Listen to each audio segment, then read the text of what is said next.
नमस्कार, मैं सुनीता कथा मंथन में आप सबका स्वागत करती हूँ। कथा मंथन में आज सुनिए शिवानी जी की कहानी मझले दद्दा। शिवानी जी की अन्य कहानियाँ आपको हमारी प्लेलिस्ट से मिल जाएंगी। ब्लॉग का लिंक डिस्क्रिप्शन बॉक्स में है। इसके अलावा आई बटन पर भी आप चेक कर सकते हैं। तो शुरू करते हैं कहानी मझले दद्दा। लेखिका शिवानी। कुसुम सामान को वेटिंग रूम में एक किनारे से लगवा कुर्सी खींचकर बैठ गई। फिर एक सरसरी दृष्टि से उसने अन्य महिलाओं की ओर देखा। एक मोटी सी ललाइन अपनी नकली रेशमी साड़ी चमकाती कटोरदान से मठरियां निकालकर अपने काले दुबले से बच्चे को जबरन ठुसा रही थी।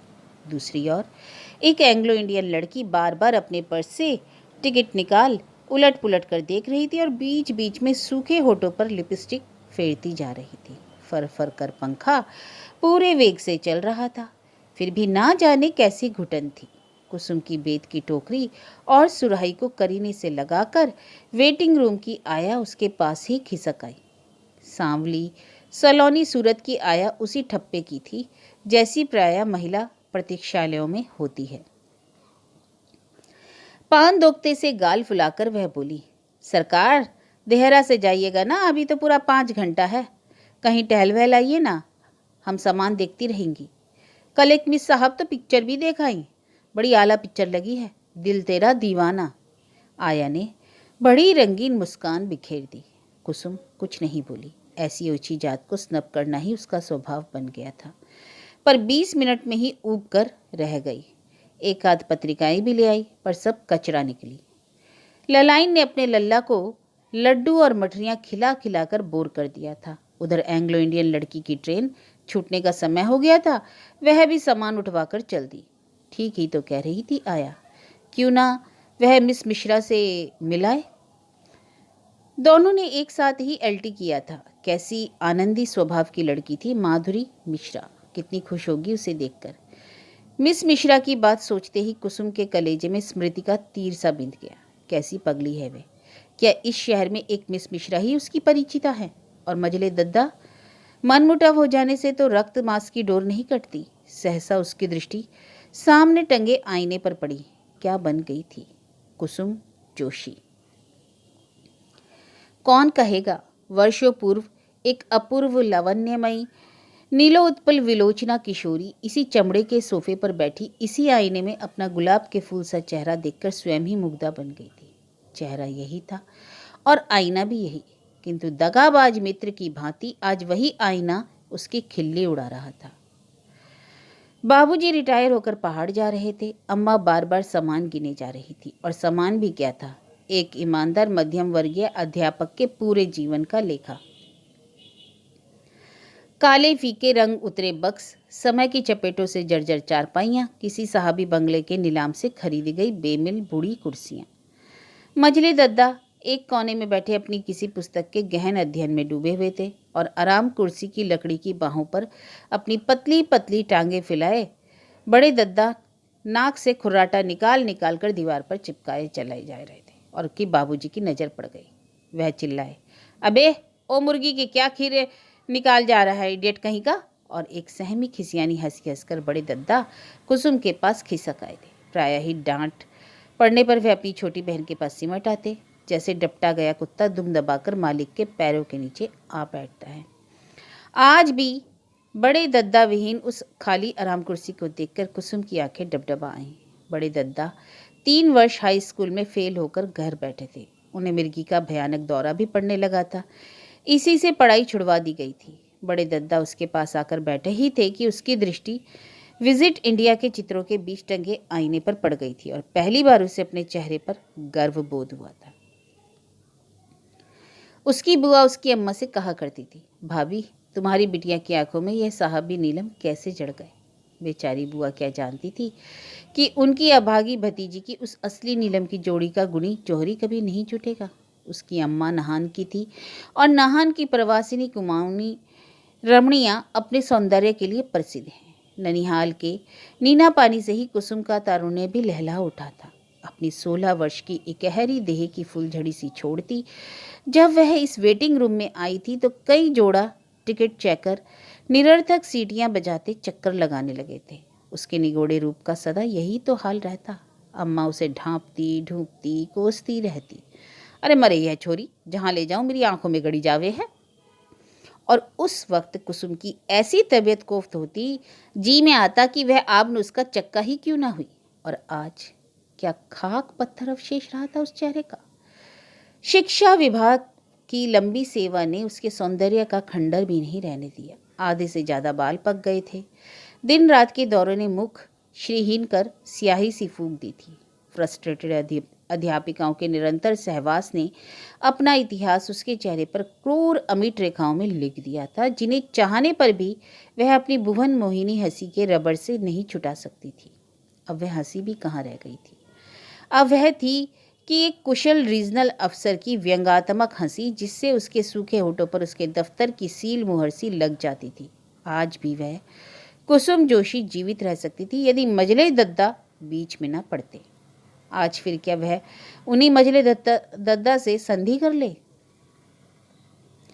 मजले दद्दा उनके गृह मुकुट के मणि थे। अध्यापक की संतान कभी खोटी नहीं निकलती।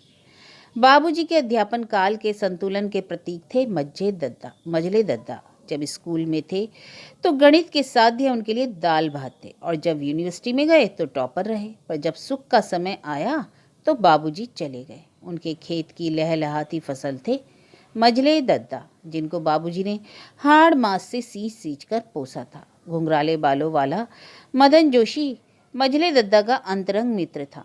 लंबोतरा चेहरा और उस चेहरे पर तान कर सी मड़ी गोरी चमड़ी, जिसमें एक शिकन भी कहीं नहीं दिखती थी। लंबी उन्नत नासिका और बेल जैसे पुष्ट कंधे झुमाता वह प्रत्येक ग्रीष्म की छुट्टियां उन्हीं के यहाँ बिताता।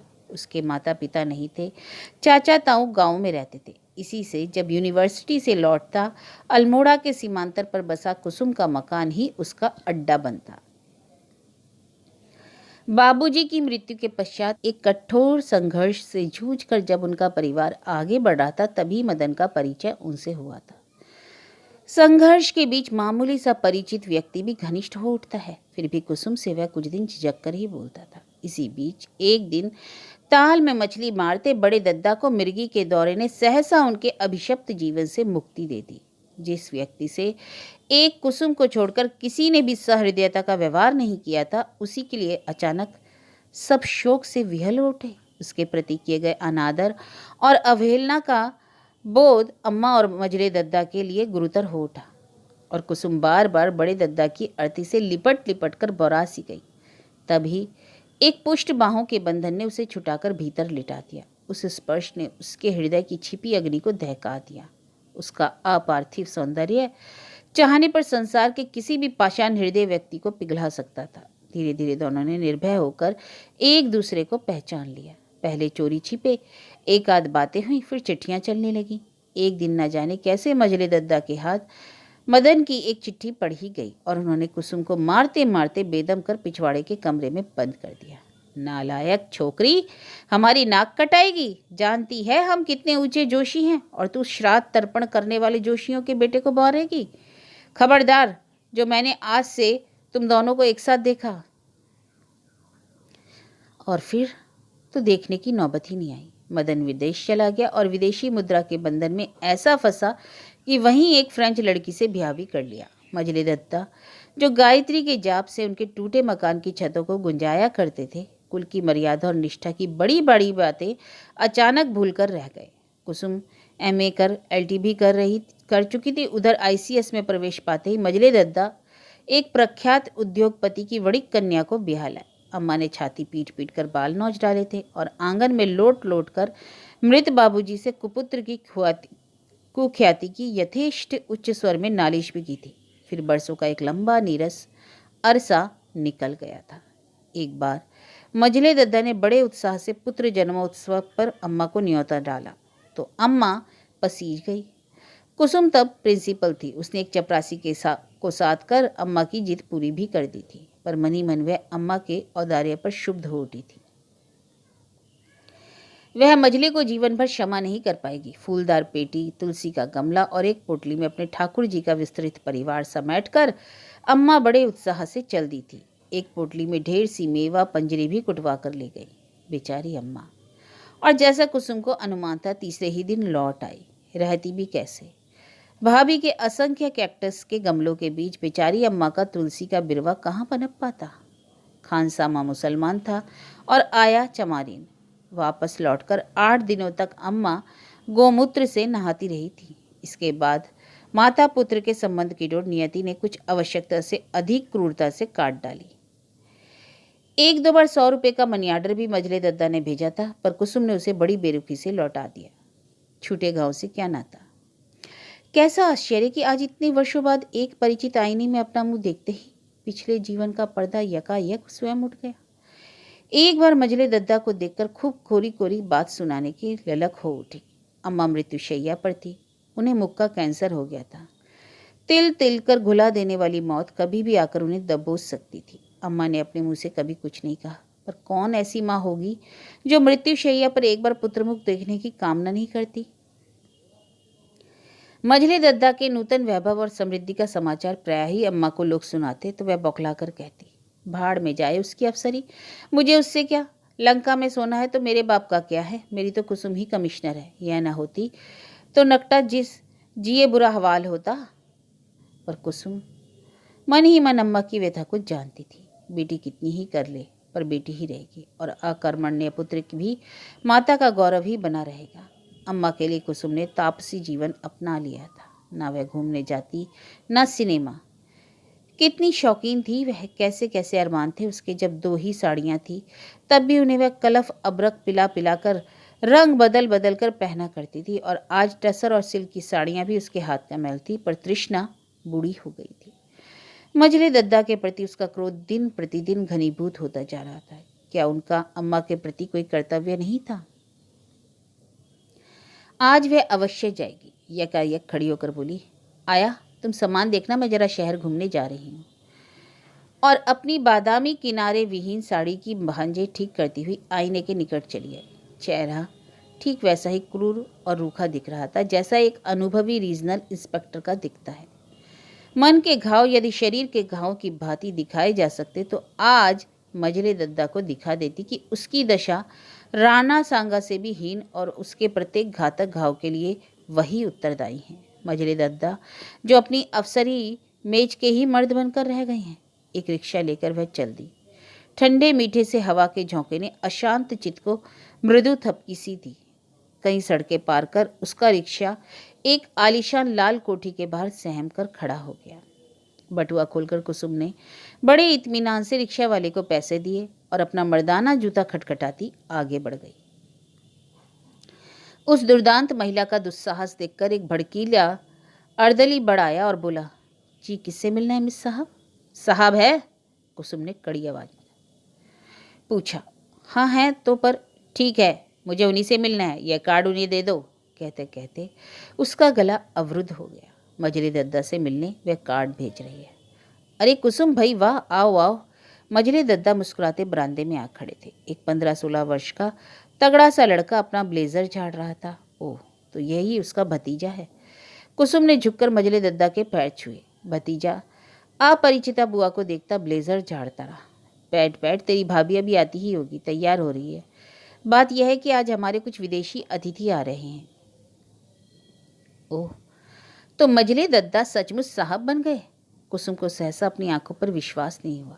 धोती की लाग लगाए, जनेऊ का हाथ में लपेट, एक नथुने को हाथ में दबाए संध्या करते ब्राह्मण पुत्र का चित्र धुंधला पड़कर जैसे उसी क्षण एकदम ही मिट गया।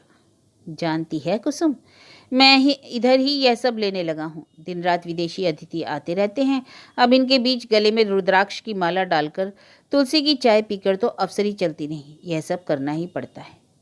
एड़िया साधे बगुले से चिट्टे लिबास में नुकली दाढ़ी सवारे खानसामा ट्रे ले आया। अब यही ब्रांडी देख गोवा से मंगवाई है, चलेगी? कुसुम ने घृणा से मुंह फेरा तो मजले दद्दा हो हंसने लगे। पगली कहेगी, जहर थोड़ी ही दे रहा हूँ। लो, तुम्हारी भाभी आ गई। तुमने इन्हें पहले देखा होता तो मेरी पसंद का लोहा मानती। अब तो यह उजड़ी दिल्ली है, क्यों है ना डार्लिंग? भाभी किंचित रोष से भ्रू कुचित कर मुस्कुरा दी। कुसुम उठ नहीं सकी और किसी भी प्रकार की अभ्यर्थना के लिए उसका चोट खाया चित्त राजी ही नहीं हुआ। लंबे चेहरे पर लाल लाल रंगे होठ ही होठ नजर आ रहे थे। उन्हें अपने लेस लगे रुमाल से पोंछती भाभी ऐसे शब्दों में फुसफुसाई जैसे विदेशी चलचित्र की तारिकाएं फुसफुसाती हैं। ओह, कितना आह्लादपूर्ण आश्चर्य! आज हमारे कुछ विदेशी दूतावास के मित्र आ रहे हैं। इसी से मैंने यह पहाड़ी लहंगा रानीखेत से मंगवाया है। क्यों लग रही हूँ ना कुमाऊनी? कुसुम तिलमिलाकर उठ गई। गोवा की स्मगल की गई ब्रांडी, विदेशी शहंशाह और मलिका, भारतीय संस्कृति और दमकती अफसरों के बीच बिस्तर पर पड़ी रुग्णा जननी को मजले दद्दा क्या एकदम ही भूल गए? क्या आधुनिका पत्नी के लिए कुमाऊनी लहंगे की व्यवस्था के बीच उन्हें कुमाऊं के कंचन श्रृंग देवदार चीड़ और बाज एयार की घंटी सी बजते बेयार की सुधी एक बार भी नहीं आई? मैं चलती हूँ मजले दद्दा, मेरी गाड़ी 8 बजे छूटती है। और इससे पहले कि दद्दा उसे रोक पाते वह फिर अपने मर्दाने जूते खटखटाती तेजी से बाहर निकल गई। मजले दद्दा की निष्क्रिय भारतीय संस्कृति ने 20 मिनट में ही उसका गला सा घोट दिया। कुर्सी पर बैठे मजले दद्दा की ब्रांडी के बीच शायद क्षण भर को उनका विवेक जागृत हो उठा था। इसी से उन्होंने उसे रोका नहीं, और रोकते भी कैसे? कुसुम को लगा 19 वर्ष पहले अर्थी में बंधे निर्जीव बड़े दद्दा और कुर्सी पर बैठे निर्जीव मजले दद्दा में कोई अंतर नहीं। बड़े दद्दा ने जीवन भर सबकी अवहेलना ही सही, किसी को उनसे कुछ आशा नहीं थी। इसी से शायद वह भी बिना किसी से कुछ मांगे अपनी सरल स्निग्ध स्नेह की धारा में सबको परिप्लावित कर एक दिन आंखें मूंदकर चले गए थे। इधर मजले दद्दा की आंखें खुली थी, सांस चल रही थी, किंतु वह भी उनके बीच से चले गए थे सदा सदा के लिए।